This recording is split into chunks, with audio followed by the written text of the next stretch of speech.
बिस्मिल्लाहिर्रहमानिर्रहीम। अस्सलामु अलैकुम वरहमतुल्लाहि वबरकातुहू।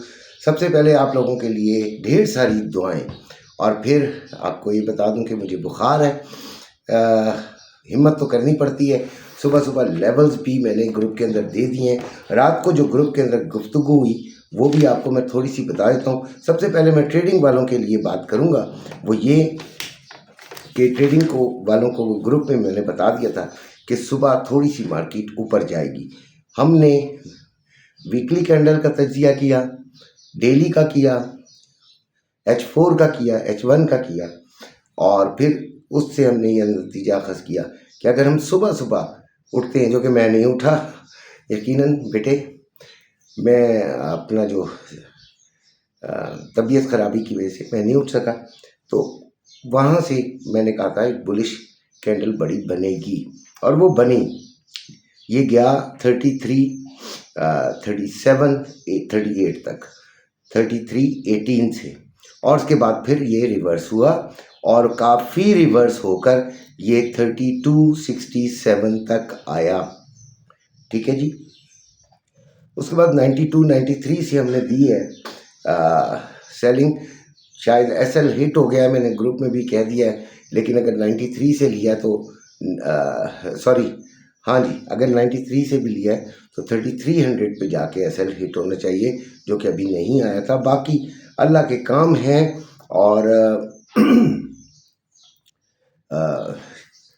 इस वक्त जो गोल्ड चल रहा है वो 3290 पे चल रहा है, और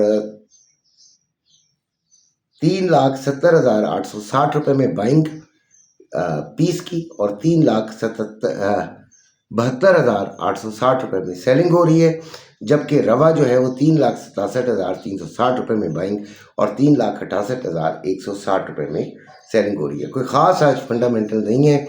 काफ़ी लोग पूछ रहे हैं कि इंडिया पाकिस्तान की जंग से क्या होगा, तो भाई दोनों गरीब मुल्क हैं, इतना ज़्यादा कुछ भी नहीं होगा, कोई इतने बड़े चीज़ नहीं है। हाँ, इंडिया को आप फिर भी कंसिडर कर सकते हैं, लेकिन पाकिस्तान को इतनी बड़ी चीज़ नहीं है। पाकिस्तान में कोई ऐसी तोप नहीं है भाई कि जिसकी वजह से मार्केट हिल जाए।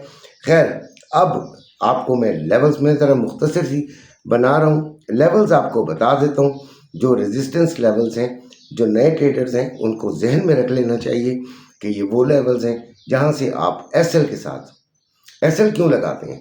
क्योंकि श्योरिटी 100% कहीं से किसी को भी नहीं होती। मेरी वीडियोस देखें, आपको समझ आ जाएगा कि हमेशा SL लाजमी। अगर SL नहीं लगाएंगे तो फिर तो आपका अल्लाह ही हाफिज़ है। ठीक है जी। ये मार्केट किसी टाइम भी रोन देती है। बड़े बड़े तुर्रम खानों को, बड़े बड़े फ़िलासफ़र्स को, बड़े बड़े अरस्तु अफलातून को ये ज़मीन की खाक चटवा देती है। अच्छा जी। रेजिस्टेंस 3290 से 92, फिर 3319 से 22, फिर 3335 से 40, फिर 3362 से 65। ये 4 आपके पास लेवल्स हैं जो कि रेजिस्टेंस है, और यहाँ पर आपने सेलिंग को देखना है विद द SL। उसके बाद सपोर्ट, ये भी 4 हैं, आज ज़्यादा बना दिए। 3270 से 65, फिर 3238 से 40, फिर 3210 से 12, फिर 3188 से 90। ये आपकी 4 सपोर्ट्स हैं। यहाँ पर आकर मार्केट ऊपर की तरफ जा सकती है। इधर से आपने बाइंग लेनी है और बिल्कुल तरीके से लेनी है। अब आ गया फिजिकल गोल्ड वालों की बात। तो हमने जुमे वाले दिन 3280 पे हमने ख़रीदारी 25% की भी है। ये बात जहन में है, अगर नहीं है तो फिर ले आइए। और अब मज़ीद अगर ख़रीदारी करनी पड़ गई नीचे से, तो वो कहाँ से करेंगे? 3210 से 12। ठीक हो गया। और अगर इसकी क्लोजिंग 3370 से ऊपर हुई, तब हम मज़ीद 25% बाइंग करेंगे। इसके अलावा कुछ नहीं। मेरा ख्याल है कि आज के लिए ये काफ़ी है। तबीयत भी ख़राब है, दुआ कीजिएगा, अपना ख्याल रखिएगा। अल्लाह हाफ़िज़।